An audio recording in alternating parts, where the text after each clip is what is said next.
who was the last movie star? It used to be back then, movie stars, true movie star, you wouldn't do a talk show on TV. You would avoid TV like the plague. Right. Jack Nicholson, you would never see him on a talk show. He'd do one interview. That's part of that protection of exclusivity. There was a mystery to him. Yeah. So that when you went to the theater, really what makes a movie star is you don't know too much really about their life. Yeah. So you don't want to imprint either. your own life on them. Yeah, definitely. And that's what makes a movie star.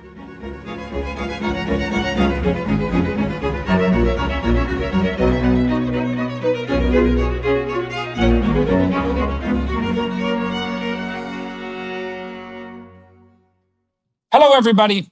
I have the privilege today of speaking with actor Dennis Quaid. He flew into Scottsdale to do the show in person. I saw a screening of his new film coming out in August, end of August, Reagan, last year, and thought it was a classic American production. Very much enjoyed it. Speaks of a very significant time in the history of the world, really, the defeat of the communist empire, which is something remarkable and extremely relevant to today again, when the same sorts of ideas are making their reemergence. And so what did we talk about? What are we going to talk about? Well, Dennis's career, the challenge of playing Reagan, the purpose of drama, what would you say? It's calling to us to see the world through the eyes of other people so that we can expand the way that we look at things and we can expand what we can understand. We talk about Hollywood. We talk about the future of the music industry. We talk about political attitudes and how they affect the entertainment world.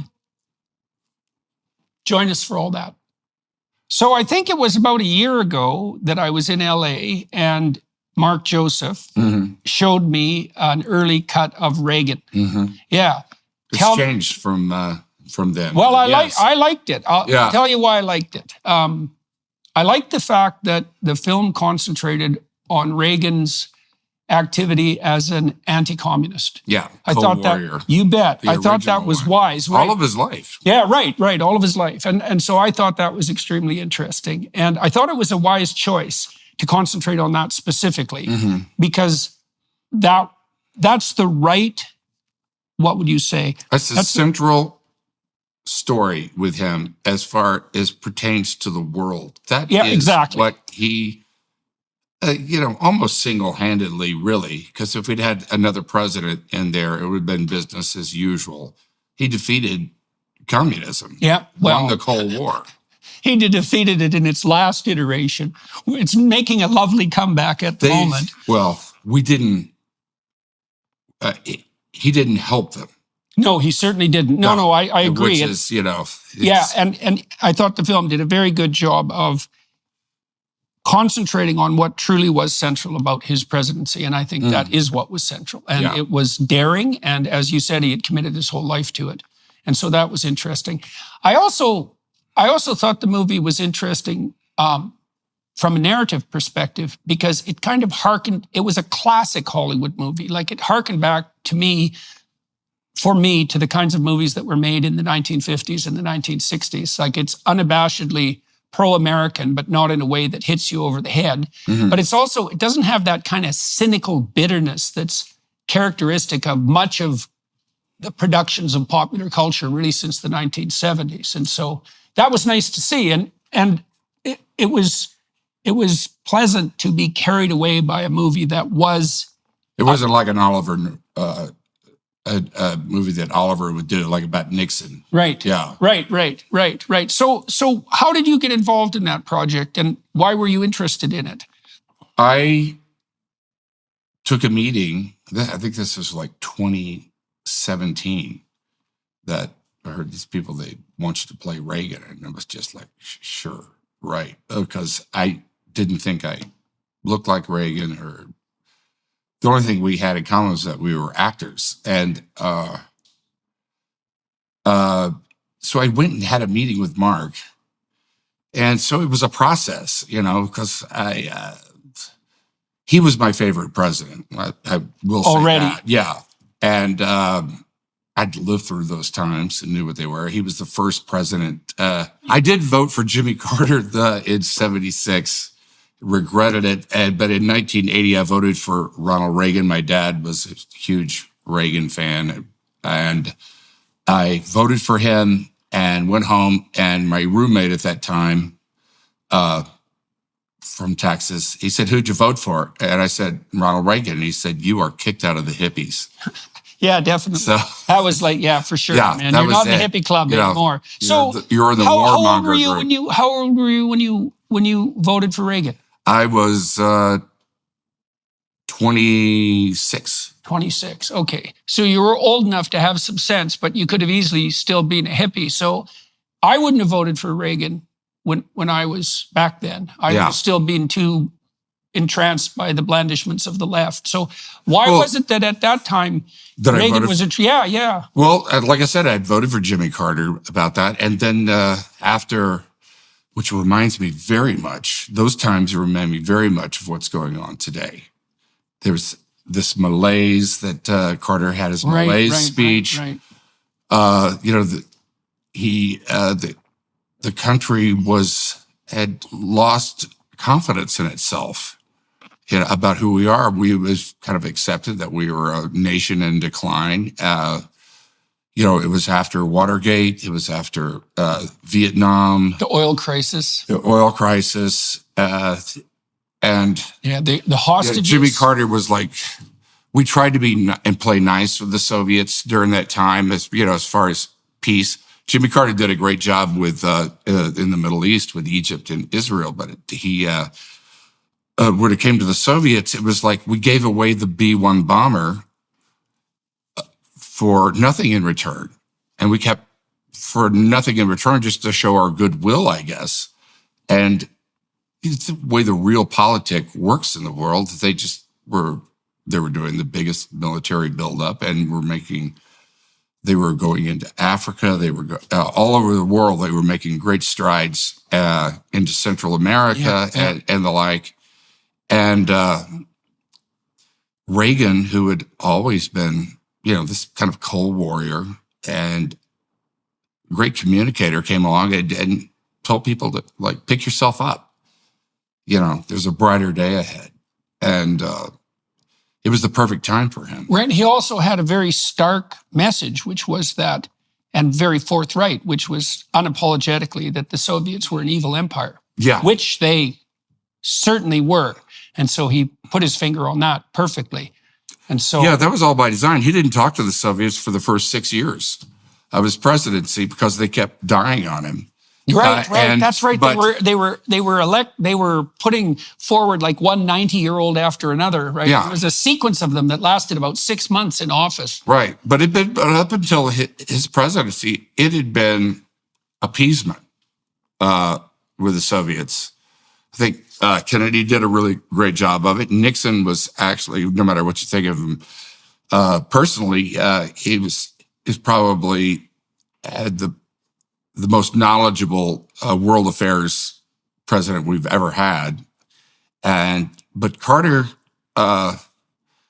he tried to be a nice guy. He was a nice, he was an agreeable person. The same way he personally got together Sadat and Reagan, which he did a great job of. But no. The thing is, being empathic and warm and compassionate, that works real well with people who are honest, decent, and really, at the local level. And at the local, that's exactly right. That's right. Yeah. That's a within family ethic. Right.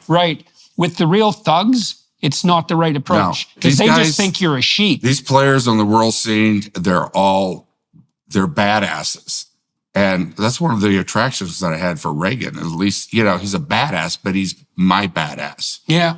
And a principled person. A principled person. Right, which was a remarkable thing also to pull off, I would say, in Hollywood, because I'm sure that he was subject to the same temptations that people are generally subject to in Hollywood. Yes. And I'm sure gave into quite a few of those temptations. He was a human being. But he always picked himself up. He was, his movie career. I think he was disappointed. Yeah. In his film career, yeah. he was he was a B movie actor. Yeah. And, you know, the films were never quite up to what they should be. You know, it's kind of like he could have been John Wayne, but there was already John. Yeah, right. The niche was occupied. That was there. Yeah. And, you know, that he was married to Jane Wyman, whose career went like this, and his just kind of stayed there. And he became vice president and then president of the Screen Actors Guild. Yeah. During that time, you know, because his career was fading, really. And it's there that his real fight against communism started. You know, even though it was kind of rumored, you know, you got to be crazy, but they really, after the Soviet Union fell, come to find, you go to the archives, come to find out they really were in our unions, especially in Hollywood. And well, it's and Reagan actually had physical scars on his back from fights. He got seriously beat up in a brawl at the Union Hall. In fact, from that, and he had scars on his back, and so he didn't like communism at all. Yeah. Well, it's easy for us. Well, I think still we're blind to the threat. I mean, I see in all of this university uprising that's occurring now, and all of these bad actors who are protesting constantly in inner cities and setting up encampments and building these like independent cities. There's a stream of thought underneath that's, well, it's very much akin to the Marxist stream, although it's metastasized. You get into the society, into the unions or whatever it is, you start creating mayhem and chaos. You put one at this corner, that corner, and then you just start creating this mayhem. And from that, you start confusing people. They feel like they can't do anything about it, and it starts to grow on its own. And Reagan didn't want to expel communists or even the Communist Party, but he's principled in that way because he felt like democracy can handle it. In fact, that's what he testified, at Congress during that time, during the time of the Red Scare and all that. I guess that's what we're trying to figure out right now, too, whether democracy can handle it. Democracy can handle it. It really can. What it takes is for people to be informed, be aware, and to it's slow to move, but people got to get involved. Yeah. And I do feel that pendulum happening in this country now, that people are waking up. Yeah. You feel saying, that I've had enough, because it affects them in their house, at their house, in their neighborhoods. Just the structure of and the substructure of society, kind of breaking down, little by little, and where you don't feel safe anymore. You don't. This is not the way I remember it. So, how did you figure that out in your mid-20s? I mean, I would suspect that the milieu you were in was pretty radically progressive, radically liberal. Like, why? How was it that you came to be oriented in that more conservative direction, or particularly in the anti-communist direction? I'm an independent. I've never been a Republican. I've never been in the Republican Party or the Democratic Party, and I've voted both ways all of my life, according to what I thought the country needed at that time. Republicans and Democrats, as they need each other. Yes. Yeah. The Republicans need the Democrats because of this social thing that's out there to kind of lead the way progressively. We move along as a society, and the Democrats need the Republicans to kind of keep a little governor on that and make sure that we grow the right way, and that that we don't leave behind principles and things that are at the bedrock of who we are. So it's been both ways. So let's go back to Reagan per se. So you had a meeting, you said, in 2017, and you weren't sure that that was a part that was right for you. Yeah. I thought when I watched the movie that you embodied Reagan remarkably well. Well, thank you. I appreciate that. But facial- at the time, to tell you the truth, what really is like this fear went up my spine. Oh, okay. Because he's like one of the most recognizable figures in the world. Right. It's a big part to screw up. Yeah. And, that's, so I was really hesitant about it. And, I also wanted to make sure it was done right and what it was. And,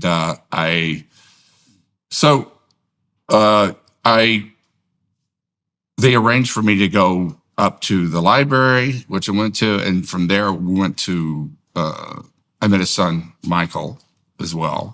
And I went to the ranch, and it was when I went up to the ranch, what was the Western White House back then above Santa Barbara, and went up 5 miles to the top of the mountain, 5 miles of the worst road in California.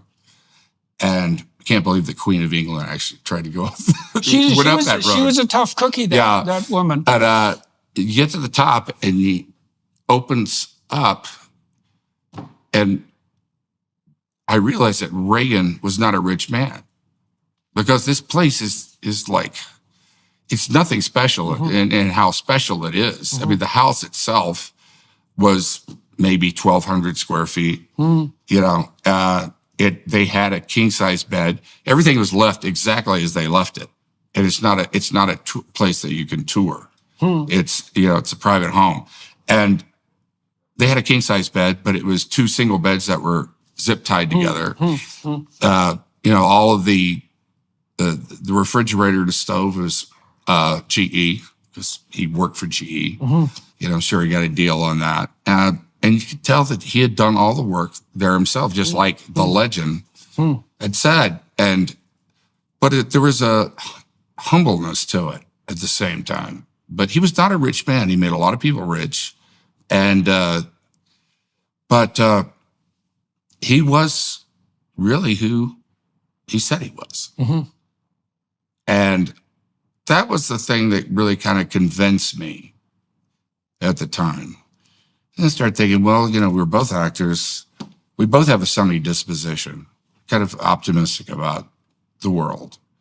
And there's something about him, though, that's funny with you, that sunny disposition, because you're not a kind of wide-eyed deer in the headlights sort of guy. It's very interesting to see that sunny disposition combined with something more like, what would you say, traditional masculinity, and that's likely what Reagan managed too, right? Because he had enough backbone, obviously, to stand up to the communists in the unions and trust on but the verify. Yeah, right, exactly, and he meant that. Yeah, and so but those things, and then there was also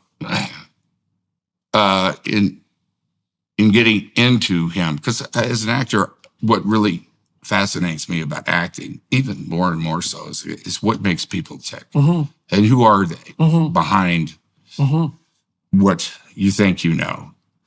That's what, the motivations go way back. There was something in Reagan that was unknowable, I come to find out. And even those that were close to him would say that I don't even know if Reagan was aware of it, but there was something, the great communicator, there was a very private place in there that you could not breach. I'm sure that Nancy knew what that was, but he was a very, very private person underneath it all. Yeah, well, I wonder, because of the remarkable role he played, there's something singular about that.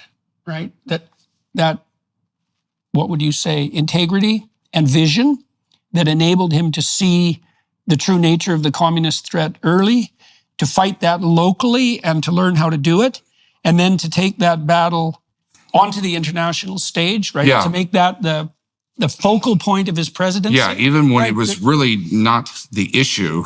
Right, even when most people were over here about that, he was. And that's what makes a great president, is when they can point out, because they have all the info, and they could say, it's here that we need to go. Yeah. And convince people that, of what it is to go in the right direction, remind them of the principles, and not just the issue of the day. Right. Well, that's something to get votes. Right. Exactly. Well, that's something like a prophetic spirit, right? That ability to see the current situation clearly and to see into the future and to put your finger exactly in the right spot.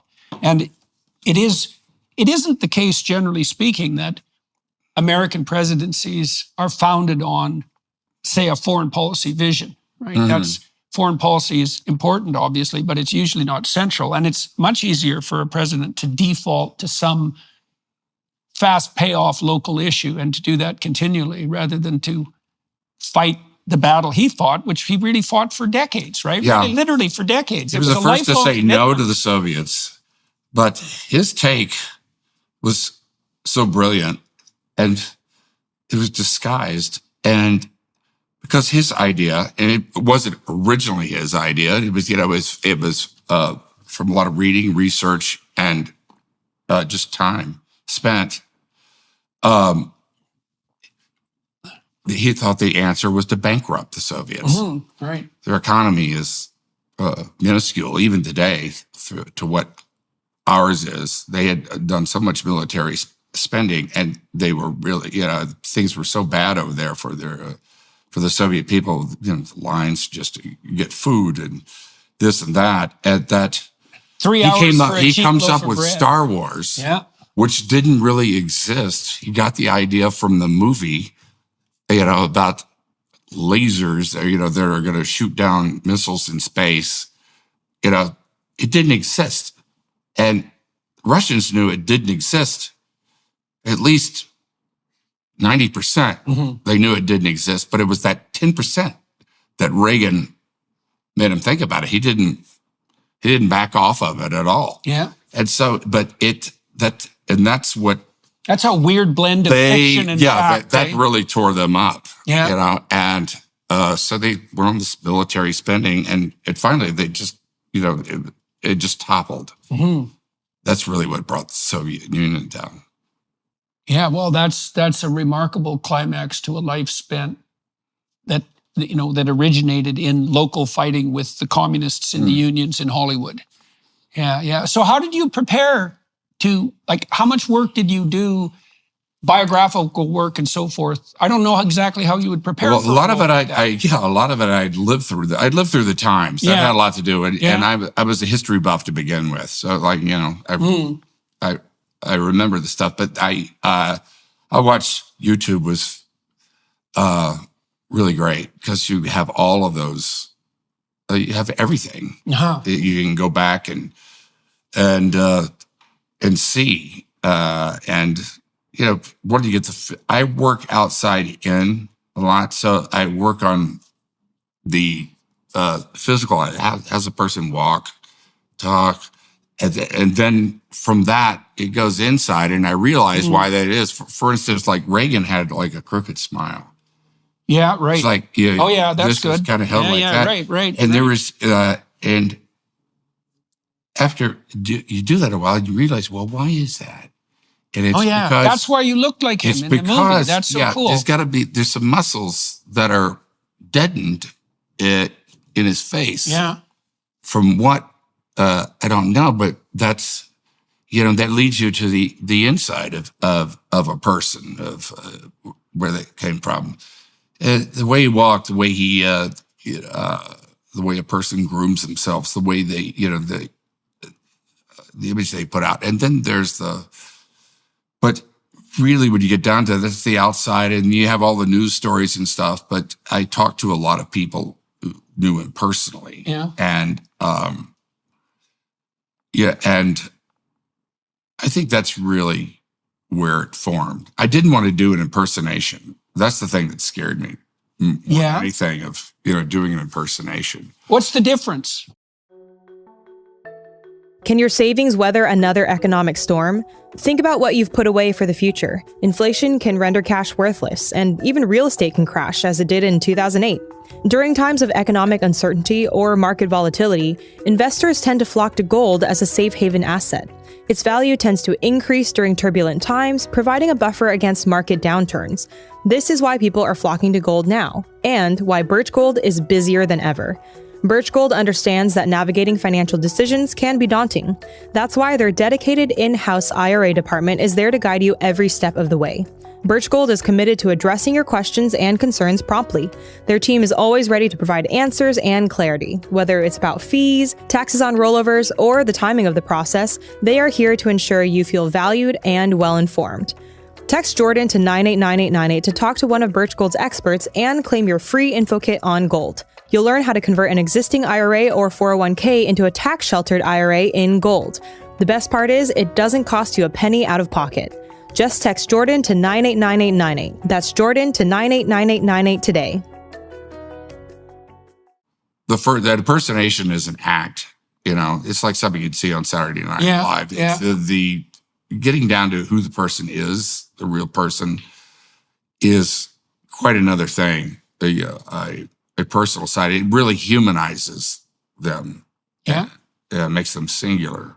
And I like to get a part of a real person, of which I've played many. I'd like to tell it their story from their point of view. Yeah. Not from the outside about what we thought of them, and not for me to really. I try not to comment too much. I try to tell it from their point of view. What is it like? The question is, what if me, were this person? Yeah. In this situation. Right. Well, and that's also what you're transmitting to the audience, right? Yeah. That opportunity. So part of the reason that we go to see movies is because by watching the people on screen and by noting their characterization, we can adopt their aim. And as soon as we adopt our emotions orient themselves around aim. And so if you can embody a character's aim. Yeah, exactly. If you can characterize a person's aims, then you can invite the audience to adopt their perspective, right? And that means they can live being Reagan, for example, in the course of the movie. That's why we go to the movies. Absolutely. And so so how long did you play Reagan, and what was the effect of that on you? Like, I'm curious, when you embody these characters so deeply, because you're really occupying a different perspective, it has to change you, I would presume. I find myself never really asking that question.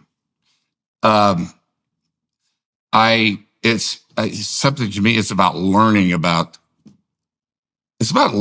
myself. Yeah, I don't know how to sometimes articulate that. I have learned to just leave the character at the end of the day, at the end of the take. In fact, just go do something else. Right. Because it's kind of like osmosis. I've already done all the work, and now just let the subconscious work. Right. So you can leave it. See, there's one of the things that you learn as a therapist is to, because you're listening to people and you're trying to adopt their perspective. But if you take that home with you, then you can't manage it over time. Yeah. And it's indeed, not a good idea. They have happened to me. Right. I learned that when I played Jerry Lee Lewis. Well, to tell me about that. Because I didn't believe that. At the set, to tell you the truth. And that was Great Balls of Fire? Yeah, it was Great Balls of Fire. And so, I wound at the end, about 6 months after it came out, or maybe a year. Yeah, I was in rehab. Cocaine school. I see. And there was a manner in which that was directly attributable to playing that character. Yeah, so what did they do? Make you manic? Like what? I was kind of already I was already kind of along the path, and that just Jerry Lee Lewis is like everything on steroids. Right. Yeah, and that's how you played him too. I mean, that's a very high energy character, man. Yeah, he was the kind of one of the, probably what a great pianist and performer. Yeah, he was one that I got to hang around. He was on the set just about every day. Oh yeah. In fact, when we shot at Memphis, and he was over my shoulder going, "You get it wrong, son." Like after a take, especially the music stuff. But he was also very generous. He was one of my piano teachers. I didn't play piano before that. Just like chopsticks. Yeah. And he was one of my teachers, and getting that left hand really was the key to Jerry Lee Lewis, because it's a very athletic move of being able to keep that up. And I had a year to prepare for it, and I was on cocaine, so I spent 12 hours a day at the piano, during that time. So that, but it's I still play. I continued afterwards, and well, that's a good habit you picked. Yeah, that was the good that came from it, because it was that was a great gift from him, and he could be really so generous of spirit, and then he could be like a 14-year-old schoolyard bully at the same time, And think Trump's like that? What? Think Trump's like that? Because I've talked to lots of people who know him, and they talk about his generosity and his kindness in person. Yeah, but he's got that 13-year-old schoolyard bully thing, which also that's the bully that's out there about what he believes, and I think he's very principled down at the bottom of it. Yeah, and but I think he can be bullish. Yeah. Well, it isn't obvious. He was in the construction business, man. You've got to be in the construction business. Chicago, you got to be hard nosed. That's for sure. For all that stuff, because it's like it's all mafia. You got to watch it. Yeah, that's for sure. You get taken. So he built a building for a friend of mine in Chicago, like a multi-$100 million building. He brought it in under budget and before scheduled, and that was in Chicago. Yeah, and that's. But he's also very he is very sweet at the same time. He could be that. You look at his kids. He did a great job raising his kids. If you look at it, they themselves are very principled and a great relationship with him. Yeah, like that. Right. Yeah. I mean, in a way, you can't say the same thing about Reagan. There was, we try not to be like make a love letter for this, because he was human at the same time, and he didn't have the greatest relationship with his kids. Was he too preoccupied? Well, his son, his youngest son, Ron, takes every opportunity he can to talk against them and to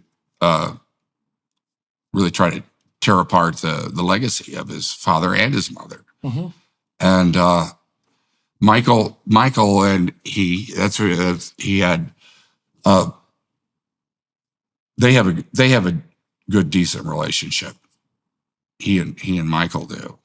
And, Patty, it's, I can't speak for any of them really. And I'm sure they all have their personal reasons for that, but he wasn't around much because we're in the studio. He was working for GE. He was always gone. He comes from that generation that, you grew up and you were pretty independent and on your own as a kid, like the way I grew up. My parents, it wasn't like the 90s that were your, helicopter parents or really, the people were living at home till they were 25 and stuff like that. You were, in a lot of cases, you grew up on a farm, you were like 14, 15. It's like, you need to go, find your own life. Well, but anyway, that was the relationship. I think there was a distance there, I think, with his kids. Yeah, well, it's hard for men to strike a balance between doing what they need to do in the world and being around enough for their family. Yeah, I struggle with that all the time because I'm always traveling and stuff, and I try to be there as much for my kids. But, parental guilt follows you no matter what. Mm-hmm. And it's just always there, no matter how good a parent or present parent you might you might be. So what do you make of his flaws? Like, how would you characterize them? You spent a long time inhabiting his skin. Like, we talked about Reagan as someone who had a long-term vision, who was very committed to it, who was very good at communicating that in a way that was compelling, and who was one of the main players in the devastation of the Soviet Union. Right? I would say him, Alexander Solzhenitsyn, and the Pope, and maybe you could throw Lech Walesa in there too as an additional contributor. They're not the only people, obviously. Yeah, exactly. They were major players, man. It was like, that was in concert, all with the Pope and with Lech Walesa. It was all in concert with the United States. Yeah. They wouldn't have been doing what they did if you hadn't had the support from the United States that they had, and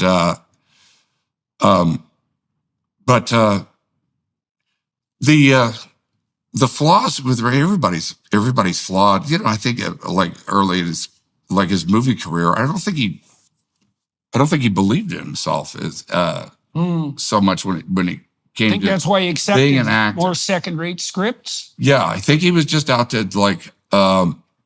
work for a living, and it takes you got to be willing to wait for things. At the same time. I mean, that must be that's happened in my career too. Right, it's like I've done stuff for money, and these go, I wish I hadn't done that. Right. Yeah, but luckily I've been able to get through it. Yeah.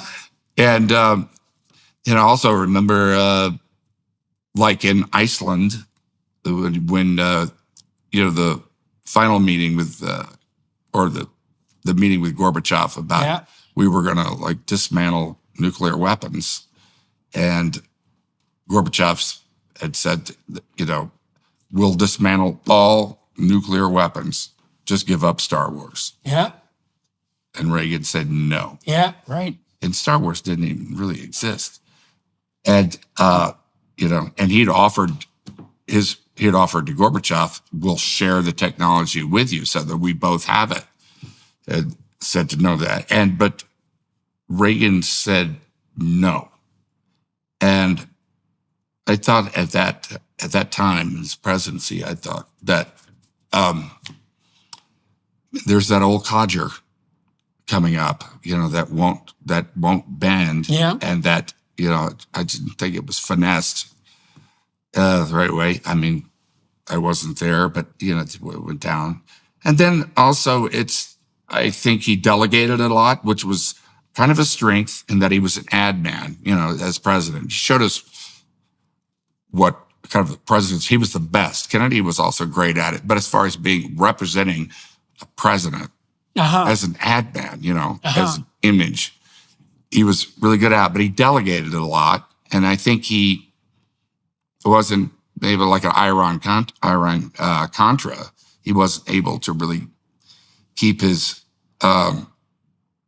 finger and, to really be aware of what was going on. It was delegated, and I don't think he had direct knowledge of it. Once he said, "Okay, I like these guys," then there's AIDS. AIDS was another thing that I think he really you can fault him with. He made the wrong decision on AIDS.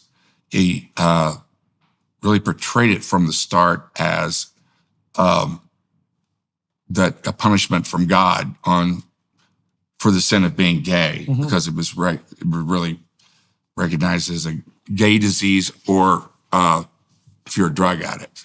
And he was, in that case, I think he was out of touch and missed the boat, on that. But, he's still a man of principles, but sometimes people have their faults. Of course, there is no perfect. Well, it's worse than that in some ways. There's no perfect crime. Well, also sometimes I learned this from reading Nietzsche. It was the first time I'd really thought about it. That it isn't exactly obvious that someone's faults are clearly distinguishable from their virtues. I mean, you look at Trump, for example. Right. He's got that bully aspect, and he's really good at it. Like, he's like the world's best 13-year-old bully. He can nail you with a nickname, and he's so good at he'll that. use what you said and then turn around and make a nickname of it. He'll make fun of handicapped people. He will, it's like there's been so many times where I just want to say, please, just be quiet. Why do you have to go there? But then, part of that, I can't help but think that part of that is also what makes him intimidating to people like the dictator of North Korea. Exactly. And it's so like, how do you, because if he was agreeable like Jimmy Carter was a very nice man by all appearances and by all reputation, but he's not the sort of person that like a real psychopathic leader is going to take seriously. Whereas Trump, and maybe this is also why he could deal with the mafia types in the construction industry in Chicago. It's like, you have to have a touch of, it's like Harry Potter, you have to have a touch of the devil inside you in order to understand what the devil's like. And even our allies take care of their self-interest first. Yeah. And if that doesn't happen to coincide with us, they're still going to look after themselves first. Yeah. And then you have Saddam Hussein, the Ayatollahs, you have, some of, you have Putin, you have the Chinese. These people, they're smart. These are really smart people, and they know real politics, and they are ruthless when it comes to their agendas. And these have been going on a lot longer than one president. Yes, that's been going on. Sure. These guys are in there for life, and you take a little Kim over there in North Korea. This is like the third generation since of the grandfather, the father, and the son, and they're moving on these things. It's not just talk from them. Yeah. You have to take them. Yeah, well, and it looks to me like you need someone with a certain degree of unpredictability. As far as it's like, let's all be so understanding and everything. Right. They love that. Yeah, they love that stuff. Absolutely. Yeah. Absolutely. Well, this is the problem with a kind of a naive agreeableness, is that trying to get along with people works really well, unless you're dealing with a shark, in which case it doesn't work at all. All you're doing is laying yourself open to be ripped to shreds. Yeah, and that's the way it's always been. And you're going to make things worse. Yeah. If you're trying to avoid war, you're going to create one. Yeah. Because there's just going to be this red line that they come closer and closer to. If you keep them over there, I say don't cross that. Yeah. But if you keep them, if you don't back up what you say, then they'll take advantage of it. Yeah, well, I think it's I think Trump accomplished two things that were truly remarkable, and I think very much underappreciated. ISIS? Yes, okay, we could throw ISIS in there. I was thinking no wars. And I was thinking the Abraham Accords, because Abraham Accords. He should have got a Nobel Prize. All this stuff that's happening right now would not be happening if the Abraham Accords had been signed. Yeah. Because, that's, in a way, that goes way beyond what Carter did. Although what Carter did was incredible, but it was like a real true continuation of that of Saudi Arabia, because when they were that close to signing it, devoted to wiping Israel off the map up until this point. Yeah. So let me ask you this, a little bit. What was the second thing? No wars in the Abraham Accords is what I was thinking. Was his fundamental achievements. Yeah. Like, those are both major achievements of peace. Yeah. Which is not necessary. It's certainly not what anybody would have predicted at the onset of Trump's presidency. Everybody thought that Reagan was going to be a warmonger. Yeah. He was called that throughout his presidency, no matter what. And it was, especially when he was like saying no to these Soviets. It's like, all don't. They're going to have a war, but that's really what kept us out of war. Yeah, definitely. Yeah, well, the 80s were they were an intense time. I mean, people were more terrified of nuclear war in the 80s than we're terrified now of climate change. With good reason, too. I mean, there was at least two incidents where it was like this close. Yeah, I know. I mean, they were seconds away from pushing the button. It turned out to be a flock of geese.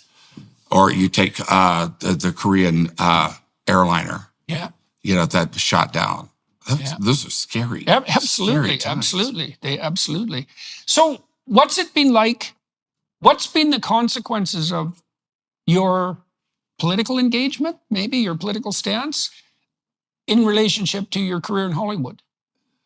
I am who I am, and like I said, I'm an independent. I really, truly am an independent. I voted for Obama once. I voted for Clinton once. I voted for Ross Perot once. I voted, right. So it's. I think while we were doing Reagan, that was we were doing it in 2020, and that was during COVID and stuff, and they tried to cancel me twice. Tell me about that. Once was over I was doing a podcast around that time, and I forgot what outlet I was having an interview with. It's right when COVID started happening and Trump was, in those meetings, on television every day, giving updates about what was happening. Remember those times? And, asked me like, how do you think Trump is handling, the crisis? I said, well, at least he's there every day. He's, comes out and he's there every day. It may not, be making, saying the right things or this or that, but he's there every day, and that's reassuring.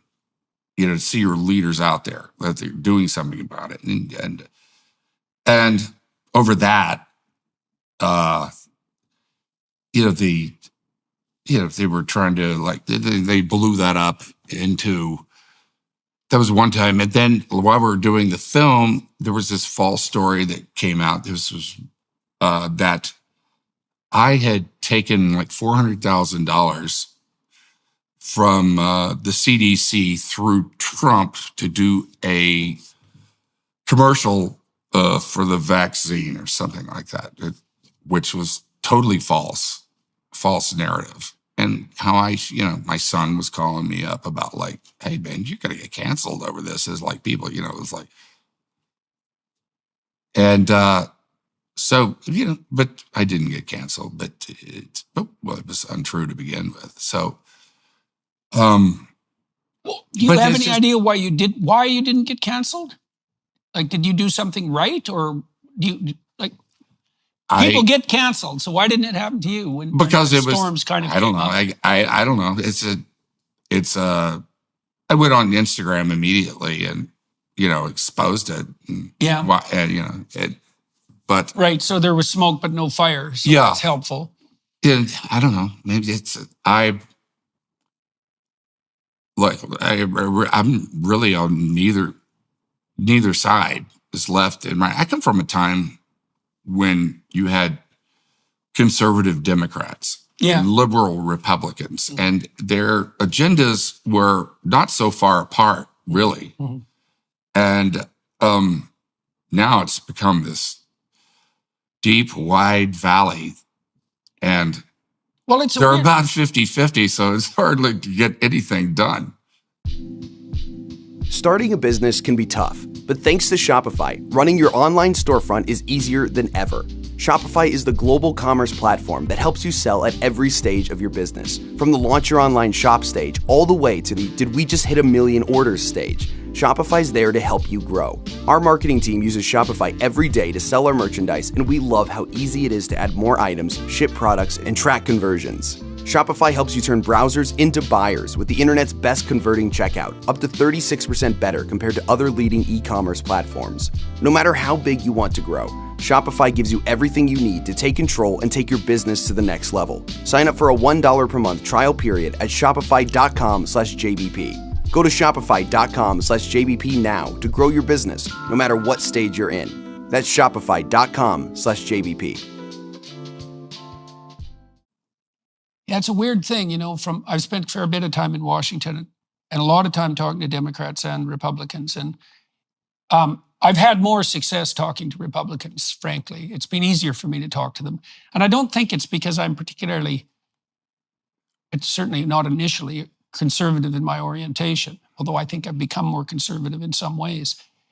The Democrats, their fundamental sin, as far as I can tell, is that they can't draw a boundary at all between the mainstream Democrats, which are the majority, and the minority of radicals. And Yeah, the inmates are controlling the asylum. Absolutely. Well, and these are exactly the same people, as Yeah. far as I'm concerned, that Reagan was facing off against in the 1950s in Hollywood.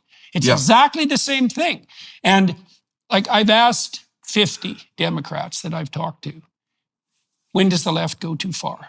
And I've never got a straight answer from any of them. And that's the God's honest truth, right? It's like, well, obviously the left can go too far, right? I mean, remember the Soviet Union, remember Maoist China. It's like they went too far. When? I asked RFK that. He said, I don't want to have that kind of divisive campaign. Really brilliant, man. But you asked him what? Well, I asked him when the left goes too far. And he said, I don't want to run that kind of divisive campaign. It's like, well, you know, the radicals are pulling your party to the left in a major way. And maybe it's time to draw some boundaries. Like for me, I'm not a fan at all of the equity move, the idea of equality of outcome. That's a catastrophic idea. It eliminates individual difference. And why would you do that? Especially if you're interested in diversity. It's like, there can't be equality of outcome if you want people to be different. Like those things don't go together. Right. And you're going to compare people on absolutely every dimension, and you're going to insist on equality. You're going to wind up handcuffing everyone, and basically coddling people to where they can't get ahead because life's tough for everybody around here. And I definitely, I totally believe in a safety net for socially. You know, that wasn't originally part of the Constitution, what it was, what the government is supposed to provide. But, you know, I definitely do believe in that. But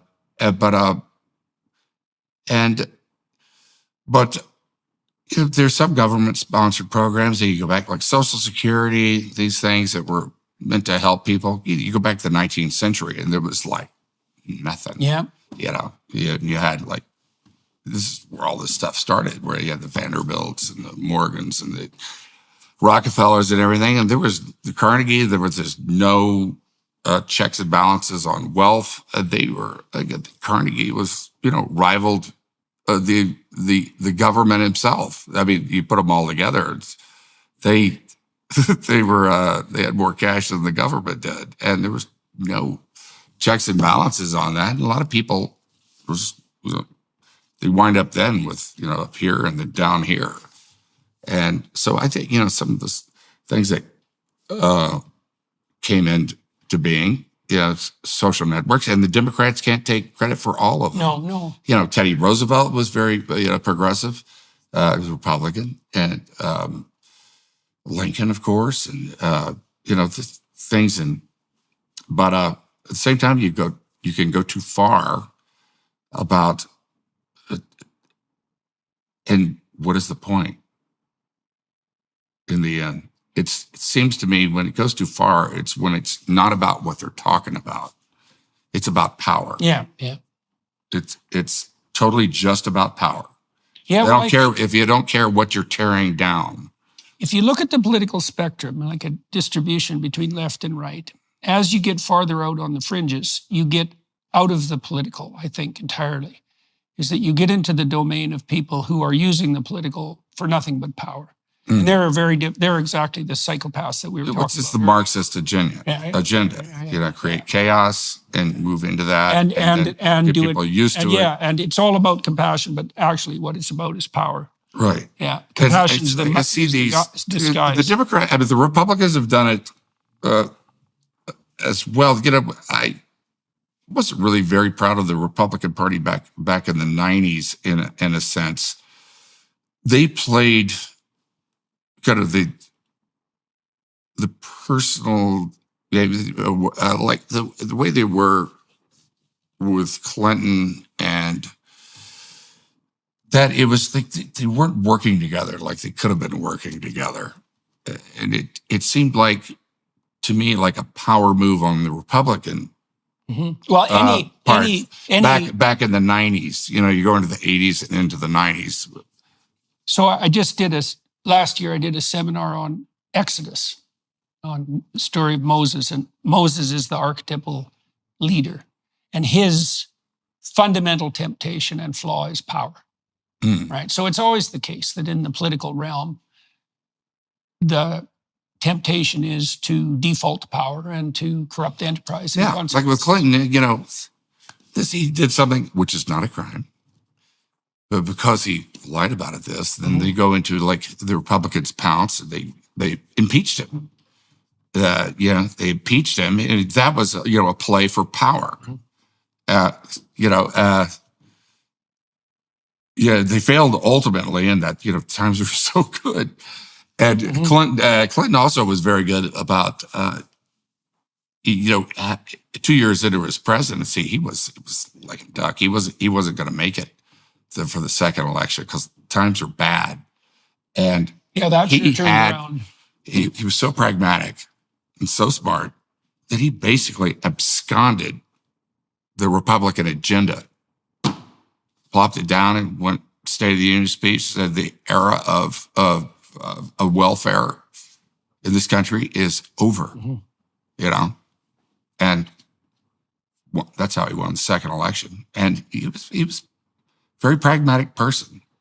Let me return to Hollywood, if you don't mind. It seemed to me that Hollywood took a walloping blow with COVID and then the strike. And one of the things I've noticed about myself is I used to go to movies all the time, to theaters. I love going to movies. And I've gone to very few movies since COVID. It's kind of like, I don't know if I got out of the habit. It's something like that. Partly, I used to know where to get reliable reviews for upcoming movies. Like I was in the stream. I knew what was coming out of Hollywood. I made plans to go see the movies. Right. That all disappeared. And now I don't know how to get back to that. But I think you're wondering, is it because of my age? Must be. Yeah. Well, that could be too. Yeah. Although, see, I don't know. Or is it just that way? Well, I also don't know that. And of course, the media landscape is fragmented too. And so it's hard to figure out what sources you can rely on for information. The way they advertise movies is nowhere near what it used to be. It used to be just like an ad in the newspaper. Yeah. And that was enough. Yeah. And then it became like TV ads. And audiences could smell a movie. Yeah, right. It was like so surprising. It was just like, I remember for me personally, Breaking Away, when that came out, it was hard. There was no advertising or anything like that. And we were driving to the theater, to go for the, like the opening of it, on that Friday. Yeah. And there's a line around the block. Yeah. It's like, well, people are in the movie. How do they culture. know? Well, that's the thing, is that these things are very fragile, is that we never know what makes a whole enterprise work. And if people are movie fans, they're in the movie culture. They track it. And if you break that, it's like... That's gone. Yeah, well, yeah. So, okay, so you feel that's gone. You don't see Roger Ebert on television anymore. There was a whole culture that went with it that everybody watched. What are the new movies coming up? And laying them out there, what they're about, and all that. And, and you knew months in advance. Really, great debates on what they were about, and so how do you view the current reality and the potential future of the film industry? Are there still stars? That's the thing. Who was the last movie star? Well, from what I've been able to understand, the only star truly standing, Leonardo DiCaprio, Cruise. Cruise.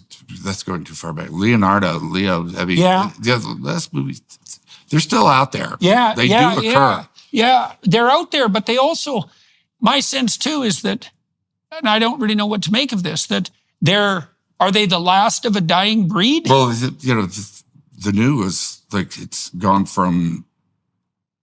to social media. Yeah, that's where the new movie stars are. I mean, Justin Bieber, the first star.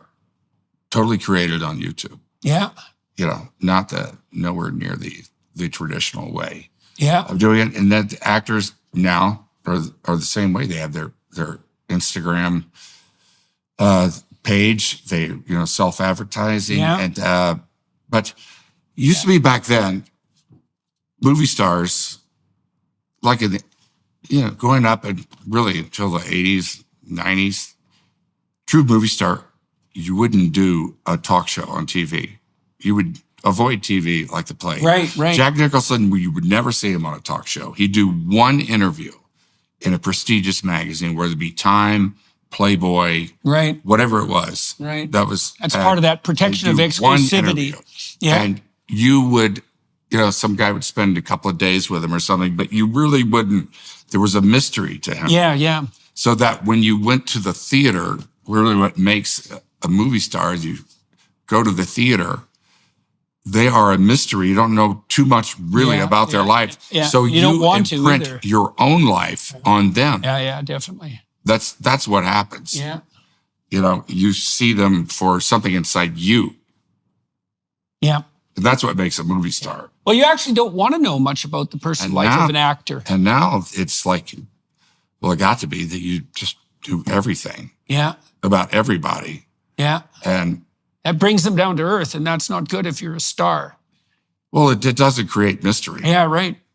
Put it that way. I wonder, too, how much of it is the fact that, like, when you and I grew up, being on television was, like, that was a remarkable and unlikely occurrence to be personally on television, even to know someone who was on television. The bandwidth was so narrow. Yeah. And then the movies were above that. Yeah. Right? It was easier to be on TV than on the movies. Right. But now everyone is on TV all the time. Yeah. Right. And so that's another borderline between the public and the actor that's disappeared. It's like everybody is videoed from the time they're young. But there's no going back. I mean, that's the way the world heads. No. And good things come out of it. Good thing. What do you see that's good coming out of it? Well, for one thing, there's really a broad communication in the zeitgeist. People have taken over their own stories. Yeah. And like, you could be like me and choose not to participate very much. I mean, I have an Instagram page, I have a Facebook page, and I didn't grow up with it. So it seems like a real chore to me. Yeah. And, right. It's not your culture. Yeah. Mm-hmm. And I like face-to-face communication, and I like this. Why? This is great. Why do you like this? It's a real. I feel like I'm. That is one good thing about today, as opposed to then, is that you could do an interview like with a magazine, and somebody was out to do a job on you, because they kind of feel like they build you up. Yeah. You have this fall, and then you have the comeback. Yeah. The thing. Yeah. But like with this, it's unfettered. Yeah. And I get to represent myself. Yeah. Well, in my way. YouTube's great for that, and podcasts are great for that. Yeah. And they really reward unfettered communication. Like the people I've talked to, anybody I've talked to on my YouTube channel who politics or is false, they get slaughtered. Yeah. Like if they say what comes out very quickly. You find out who people are. Yeah. You can't hide so much. Yeah. Well, that's Joe Rogan told me. He said, you can tell if there's anything to anyone after about 20 minutes. Yeah. Because people who are hollow, they're exhausted, especially in a podcast like Rogan's, which is 3 hours long. It's like there better be some depth to you to get through that conversation in an interesting manner for 3 bloody hours. They're kind of like, let's see what happens like 30 years from now when, some of this stuff is going to come back to haunt people. I mean, some of the things that I did and thought or whatever, back in my teens, 20s, man, I'm so glad it's not on YouTube. That's for sure, man. I feel exactly the same way. I can't imagine. If you're always trying to stay healthy while on the go, if you're on the lookout for products to boost your immune strength and gut health, you need to check out Armra. Armra is the gift that keeps on giving. It'll help strengthen your skin, lungs, and gut barriers, optimize your microbiome, and activate cellular performance to revive whole body health. Armra products are not just effective, they're also your trusted companions. They're clean, safe, and have a solid foundation of extensive research. Manufactured under the most stringent testing and quality standards in CGMP and FDA-certified facilities, Armra is a brand you can rely on. Every day, chemicals, pollutants, pathogens, and processed ingredients pose a threat to our mental and physical well-being. The need for protection is more pressing than ever. If you want to give Armra a try, they have a special offer for Jordan's listeners. Right now, you'll receive 15% off your first order. Go to tryarmra.com/Jordan or enter Jordan at checkout for 15% off. That's tryarmra.com/Jordan. Tryarmra.com/Jordan or enter code Jordan at checkout. I remember most of my adolescence and my adolescent friends as really a non-stop parade of stupid decisions. Yeah, right? Stupid, they should be able to make those stupid decisions in private. Right, that's for sure, man.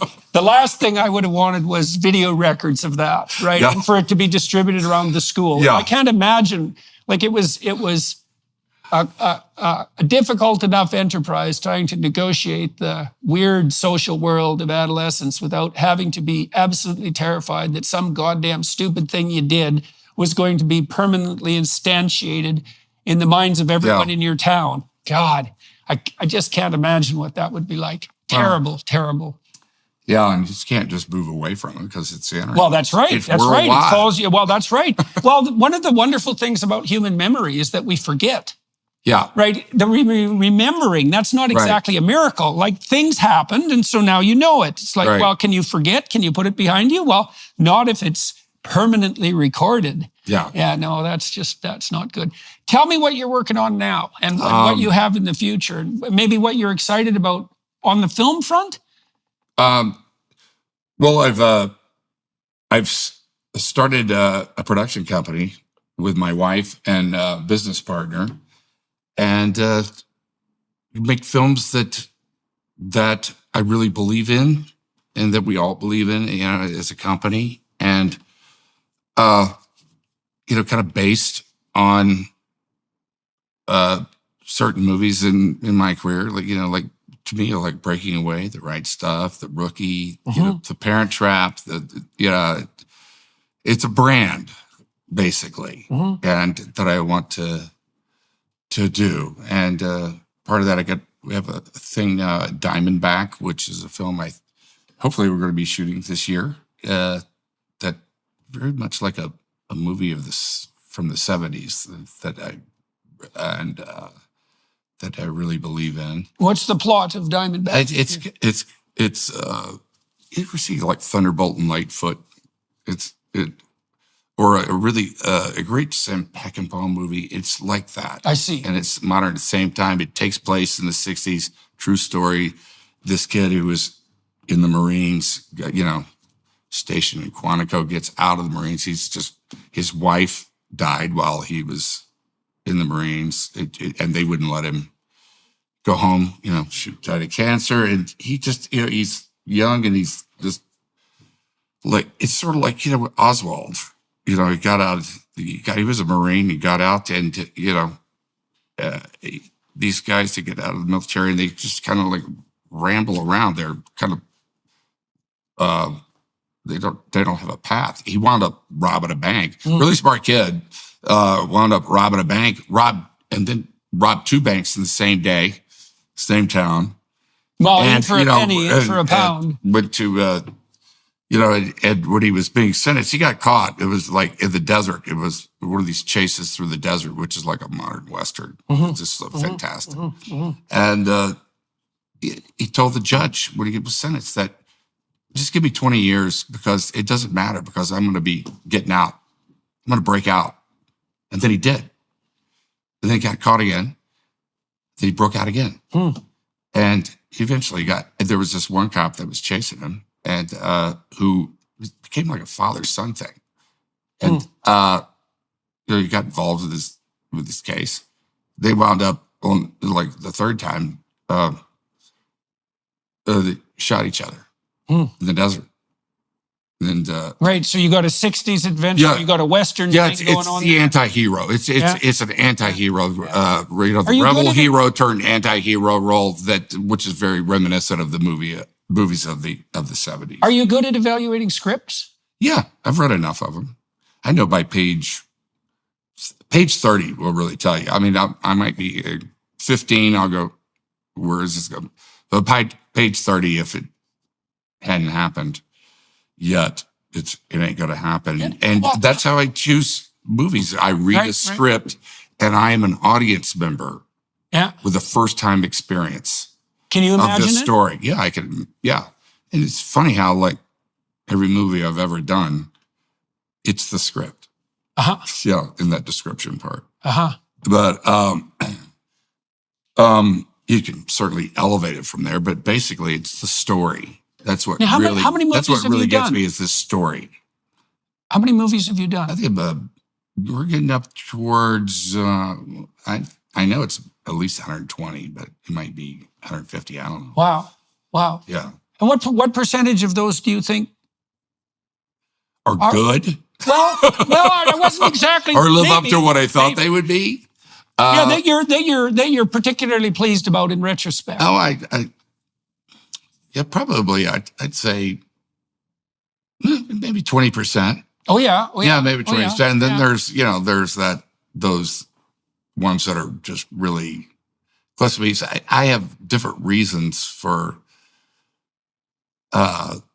loving some of the movies that's different from an audience, because it's like I watched myself in a film and I remember it has so much to do with what was going on in my life at the time. You know what I mean? So in the scientific literature, the best predictor of quality, so let's say the impact of a scientist's work on other scientists, that's a good measure of quality. The best predictor is quantity, right? So there's a real tight relationship.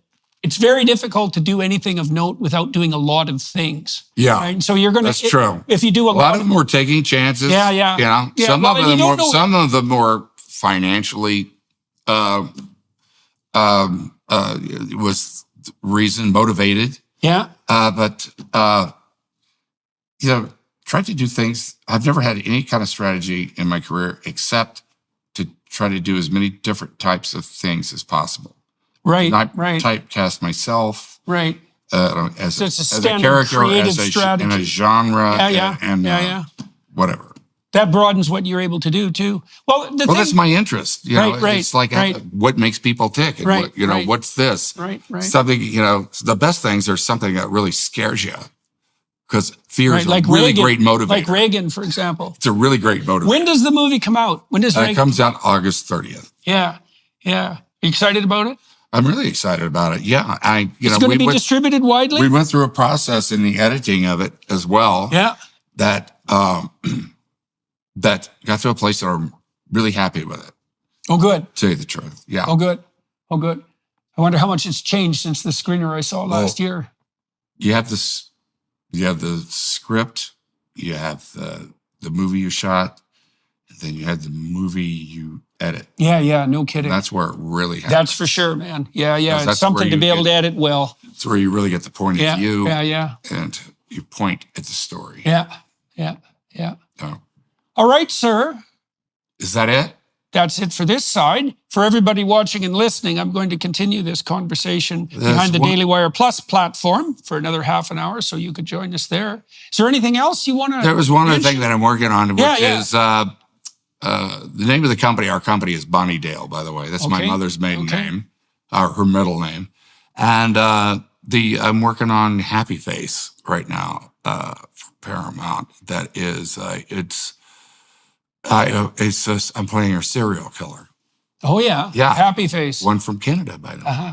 Oh, yes. Yeah. Well, we have the best serial killers. Yeah, you do. Mm-hmm. Yeah, you really do. Killed. That combination of nice and evil, that's a particularly Canadian thing. Yeah, it's really about, he killed like 8 women over 5 years in the 90s, but yet he was a doting father. And it's really about his relationship. It's really about who was he? Her relationship. What's his name? Do you remember? Her relationship with her dad. Jesus. I won't tell you who it is. Brutal. Brutal. Look up Happy Face Killer.